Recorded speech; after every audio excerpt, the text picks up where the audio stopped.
What's up, everyone? It's Dark Kitty here, and today I will be reading Chapter 7 of the Crash Bandicoot fanfiction that I wrote.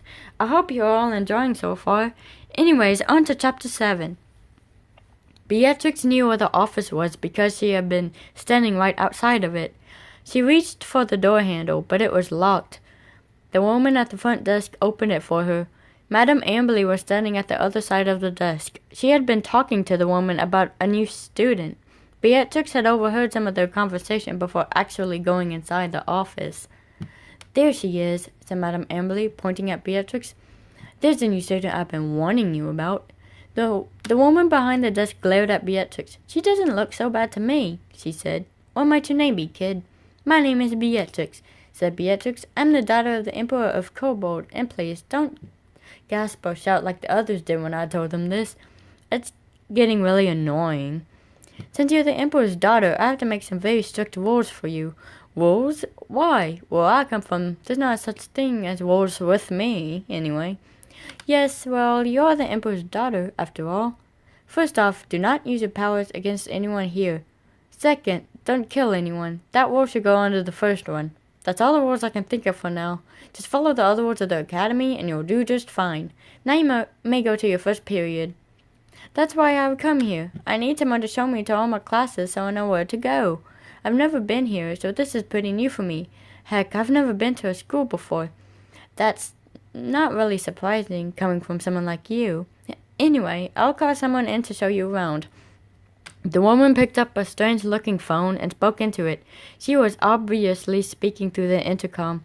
She had called someone named Marcus to the office. A boy with black and white spiky hair and a skeleton arm entered the office. He had his own key, so he could unlock any door he wanted to in the academy. He looked a little like the man who gave Beatrix a schedule. The only difference was that he did not have a mask on. He wore black shades instead. "You wanted to see me?" Marcus asked the woman, who was still behind the desk. "Yes," said the woman. "I need you to show Beatrix around." She pointed at Beatrix, who was looking at Marcus suspiciously. She looked at everyone like that, especially if she did not know them. Marcus looked over at Beatrix. "So this is Beatrix, huh?" he asked. "I've never seen her around before." "That's because she's from a different planet," said Madame Amberly. She spat the words out. "Don't ask questions and do as this woman asks, or else." Marcus gulped. Yes, ma'am." He looked at Beatrix once more. "Come on, Beatrix, follow me." Beatrix followed Marcus out of the office doors and into the hallway. That was when they suddenly heard another ringing noise. It was exactly the same as the first one. "That's the tardy bell," said Marcus. "Don't worry, they won't count you late, not on your first day. They do that with kids who have never been here before. Sometimes they don't, but I guess you're different. Anyway, let me see your schedule." Beatrix handed her schedule over to the strange kid standing beside her. She wanted to ask about his shades, so she did. "Why are you wearing those shades?" she asked. "Are you blind or something?" Marcus looked up from Beatrix's schedule. "No, I am not blind," he said. "I have to wear these. My eyes are sensitive to the light, so I have to wear them." "You remind me of the guy who handed me that schedule." "You mean Enigma?" "That's my dad. He was handing over their schedules. He was handing everyone their schedules, so that's always his job here.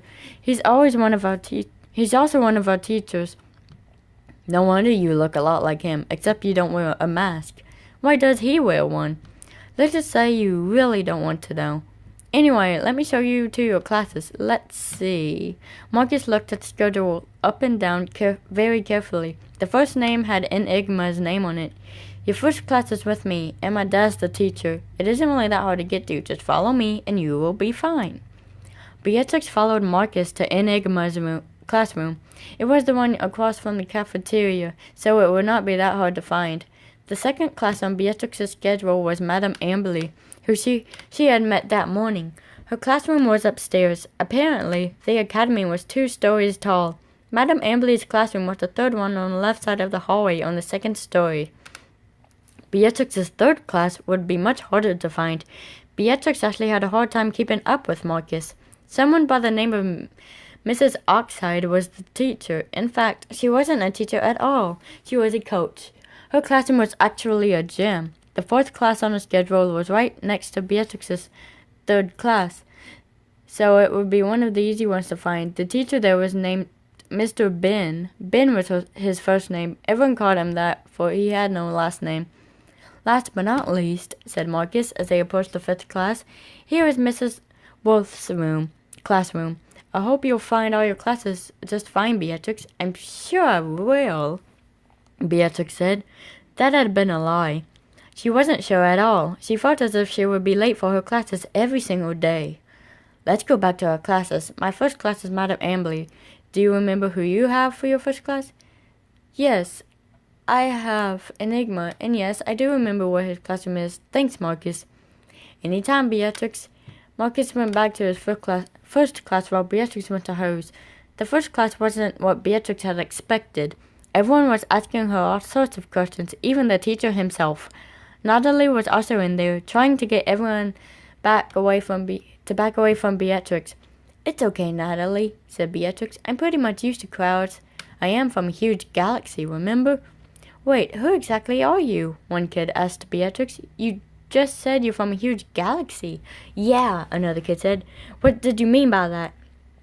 I guess you people have to know sometime, said Beatrix. You see, I'm from another planet, a planet known as Kobold. The Emperor is my father. Everyone was left in shock, including Enigma. They could not believe what they had just heard. Not only was there a new student in the school, but she was also Emperor Velo's daughter. Discord was sitting on the other side of the room, listening intently at the conversation. He wasn't that surprised to know that Beatrix was the Emperor's daughter, but it was strange to Beatrix to know that everyone knew about her father. She didn't see how, seeing as her father had never been down to Earth before. Beatrix noticed Discord sitting there, his head sitting on his left arm, which was an eagle's claw. His right hand was a lion's paw. He was a hybrid, which meant he was a mixture of several things. He was a Dichronicus, after all. Hey, Discord, said Beatrix, why don't you come over here and talk to us? No, I'm good, said Discord. Besides, I'm kind of a loner. Someone's getting sweaty, Natalie teased Discord. She then looked back at Beatrix. Beatrix, do you actually like that guy? But Beatrix said nothing. She just sat there, listening to the other villain's questions. She was being asked so many questions, she could not possibly answer them all at once. Her temper started to kick in, and then she shouted. Would all of you please shut up? She shouted. Then everyone was quiet. Thank you. Now, can we please get our work over with? I've had enough of all your silly questions. Of course, Beatrix, said Enigma. Now, where was I? That was when he remembered something. He had forgotten to assign Beatrix a seat. Oh, I almost forgot. Beatrix, you can sit by Discord. I think you'll do fine there, or at least I think you will. Now, class, as I was saying, Beatrix sat in the desk that was to the right of Discord. She was a little intimidated by the Dichronicus she was sitting by, but she didn't really mind. She had seen much weirder stuff on her planet, after all. Beatrix didn't really pay attention to the teacher's flapping lips. She just kept on staring at Discord, who was now staring back. She so wanted to become friends with him, but she didn't know why exactly that was. It was only her first day, and she felt as if her and Discord would become very good friends. So, Discord, Beatrix whispered. Are you a master of anything? Yes, said Discord. In fact, I am the master of chaos. That sounds awesome. I don't know what my dad's the master of. I didn't know what my mom was the master of either because, of course, she's dead. I'm so sorry about that, Beatrix. Listen, if there's anything I can do to help you, I will do it. You have to ask me, okay? Okay, Discord, whatever you say. Enigma cleared his throat, looking at Beatrix and Discord. Pay attention, you two, he said. Yes, sir.